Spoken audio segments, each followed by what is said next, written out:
क्या आप भी अपने बच्चे को यही सिखा रहे हैं कि बाहर अगर कोई तुम्हें एक मारे तो तुम उसे 10 मार कर आना? तो ये वीडियो है आपके लिए। आज हम जानेंगे कि ऐसा करने से आपके बच्चे को लॉन्ग टर्म में किस तरह ज्यादा नुकसान है। जब कोई भी पेरेंट्स अपने बच्चे से ये बोलते हैं कि अगर बाहर तुम्हें कोई एक मारे तो तुम 10 मार कर आना, या कभी भी पिट कर मत आना, पीट कर आना, तो बेसिकली उसके पीछे उनका रीज़न ये होता है कि वो अपने बच्चे की सेफ्टी चाहते हैं।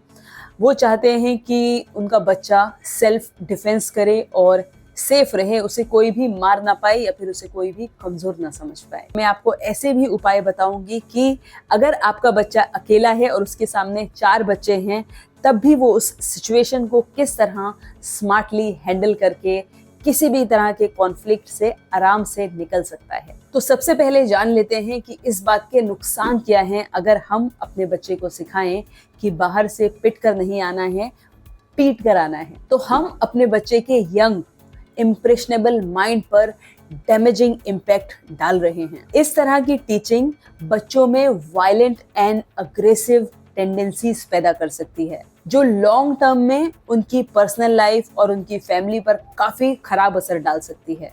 अग्रेसिव सबकॉन्शियस माइंड, बच्चे के वायलेंट बिहेवियर को प्रमोट करके पेरेंट्स अनजाने में बच्चे के सबकॉन्शियस माइंड में अग्रेसिवनेस एंड वायलेंस के बीज बो रहे हैं।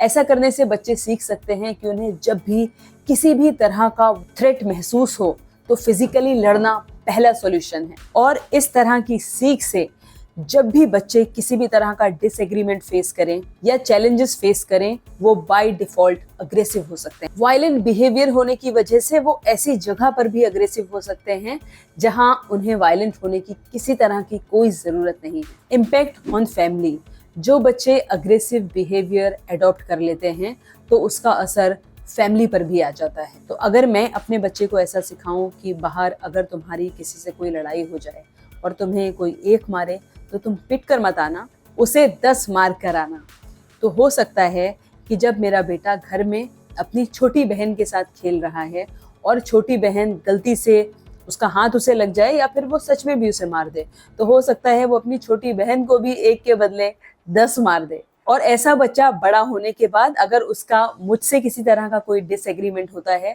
तो बहुत ज्यादा चांसेस हैं कि वो मुझ पर भी हाथ उठा दे। अब इसी सिचुएशन को देखते हैं दूसरी तरह से। फर्ज कीजिए कि मेरा बच्चा, जो कि अभी 5 साल का है, वो बाहर खेल रहा है जहाँ उसके आसपास उसके पेरेंट्स नहीं हैं, टीचर नहीं हैं और कोई भी फैमिली में से कोई बड़ा नहीं है, मगर उसकी लड़ाई हो जाती है किसी ऐसे बच्चे से जो है 10 साल का, जो साइज में उससे डबल है, हाइट में उससे डबल है, स्ट्रेंथ में उससे डबल है। और जिस तरह मैंने अपने बच्चे को सिखाया है कि कोई एक मारे तो तुम 10 मार के आना, उस बच्चे को भी यही सिखाया गया है कि अगर तुम्हें कोई एक मारे तो तुम उसे बहुत मार के आना। तो फिर मेरे बच्चे का हाल क्या होगा? हो सकता है मेरा बच्चा ऐसी सिचुएशन में आ जाए, उस टाइम पर वो बड़ा बच्चा उसे इतना पीट दे कि मेरे बच्चे पर लाइफ लॉन्ग के लिए बुरा असर पड़ जाए। इम्पैक्ट ऑन सोशल रिलेशनशिप, अगर बच्चे में वायलेंट बिहेवियर डेवलप हो जाए तो उस बच्चे के लिए स्कूल में, कॉलेजेस में, क्लास के बच्चों के साथ, अपने पीयर्स या कलीग्स के साथ पॉजिटिव रिलेशनशिप बनाना काफी चैलेंजिंग हो जाता है, क्योंकि ज्यादातर लोग वायलेंट अग्रेसिव लोगों से दूरी बनाकर रखना पसंद करते हैं। वायलेंट बिहेवियर वाले बच्चे सोशल आइसोलेशन फेस कर सकते हैं। लीगल कंसिक्वेंसेस, जब इस तरह के बच्चे टीनेज या फिर एडल्ट होते हैं, फिजिकली अग्रेसिव या फिर वायलेंट होना बच्चों को और उनकी फैमिली को लीगल ट्रबल में डाल सकते हैं।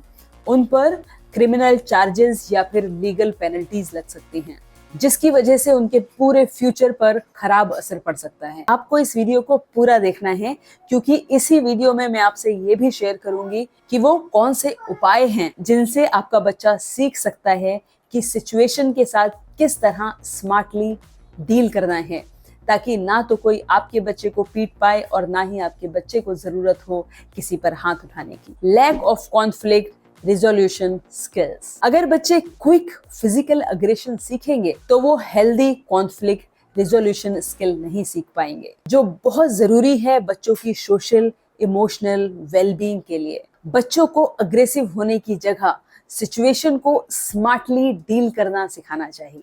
सॉल्यूशन, ऐसा क्या किया जाए, अपने बच्चों को किस तरह तैयार किया जाए कि किसी भी इस तरह की सिचुएशन से जहां पर कुछ ऐसा कॉन्फ्लिक्ट पैदा हो जाए, जहां उसे कोई दूसरा बच्चा मार रहा है या परेशान करने की कोशिश कर रहे हैं, तो उस सिचुएशन से किस तरह स्मार्टली डील करना है। सेल्फ डिफेंस टेक्निक्स, अपना फोकस है नॉन वायलेंस, मगर ये भी बहुत जरूरी है कि अपने बच्चे को इस तरह की सेल्फ डिफेंस टेक्निक सिखाई जाए कि ना तो कोई उसे मार पाए और ना ही आपके बच्चे को जरूरत पड़े किसी को नुकसान पहुंचाने की या किसी पर हाथ उठाने की। आप अपने बच्चे को कराटे क्लासेस के लिए भेजिए।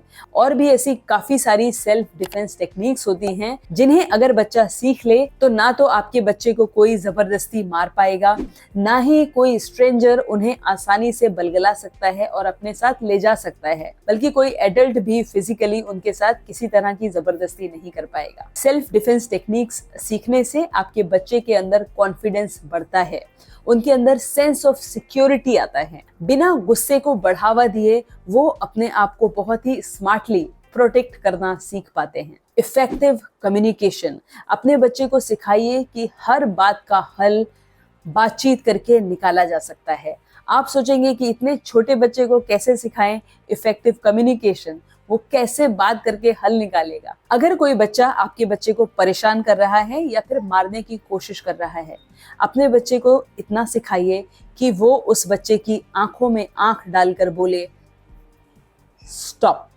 सिर्फ ऐसा करने से भी सामने वाला बच्चा थोड़ी देर के लिए ठहर जाएगा और सोचेगा कि वो क्या कर रहा है। अगर बच्चा किसी ऐसी सिचुएशन में फंस जाता है जो सिचुएशन बच्चे से संभल नहीं रही है, तो बच्चे को सिखाइए कि इस बात में कोई भी हर्ज नहीं है, सीक एडल्ट्स हेल्प।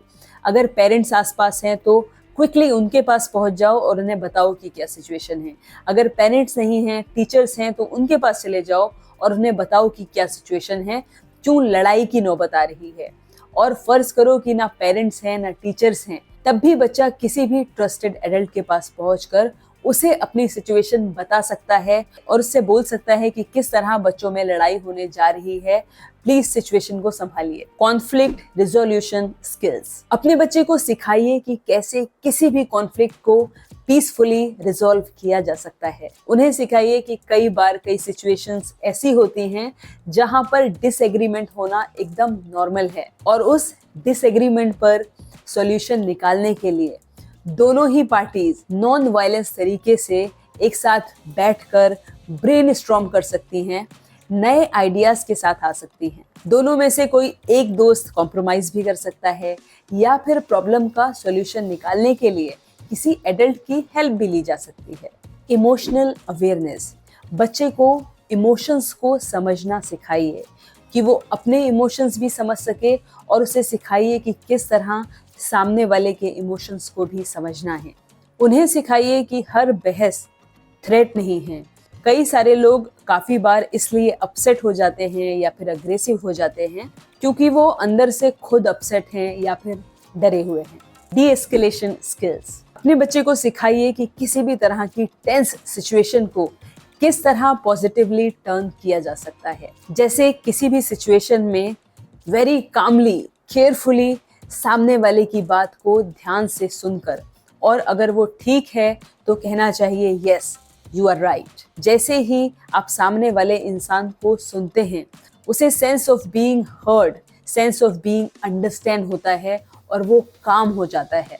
अपने बच्चे को सिखाइए कि अगर किसी सिचुएशन में ऐसा लगता है कि उसकी गलती है तो वो पोलाइटली उस गलती के लिए माफी मांगकर उस सिचुएशन को पॉजिटिवली टर्न कर सकता है। या फिर कभी कभी किसी सिचुएशन में थोड़ा सा ह्यूमर ऐड करके सिचुएशन को स्मार्टली चेंज किया जा सकता है। अपने बच्चे को सिखाइए कि कैसे उन्हें असर्टिव बनना है, अग्रेसिव नहीं। असर्टिव मीन्स अपनी बात रखना, अपने ओपिनियन और अपने आइडियाज को क्लियरली रखना और साथ साथ दूसरों के राइट्स, दूसरों के थॉट्स की रिस्पेक्ट करना। और अगर आपके बच्चे कुछ करने के लिए कंफर्टेबल नहीं हैं तो उन्हें पोलाइटली, रिस्पेक्टफुली नो कहना सिखाइए। पॉजिटिव रोल मॉडलिंग, आप खुद अपने बच्चों के लिए रोल मॉडल हैं। बच्चे आपसे यानी अपने पेरेंट्स से सीखते हैं। पेरेंट्स किसी भी तरह के कॉन्फ्लिक्ट को किस तरह से हैंडल करते हैं। क्या आप सिचुएशन को हैंडल करते हैं with calmness, communication and empathy के साथ? क्योंकि सबसे ज्यादा बच्चे सीखते हैं पेरेंट्स को ऑब्जर्व करके। 2 बच्चों को संभालने के साथ साथ इन वीडियोस को बनाने में काफी ज्यादा मेहनत, काफी एफर्ट्स लगते हैं और आपका कुछ भी नहीं जाएगा अगर आप इस वीडियो को लाइक करेंगे और मेरे चैनल को सब्सक्राइब करेंगे। And it will mean the world to me. So please like this video and subscribe my channel. See you soon.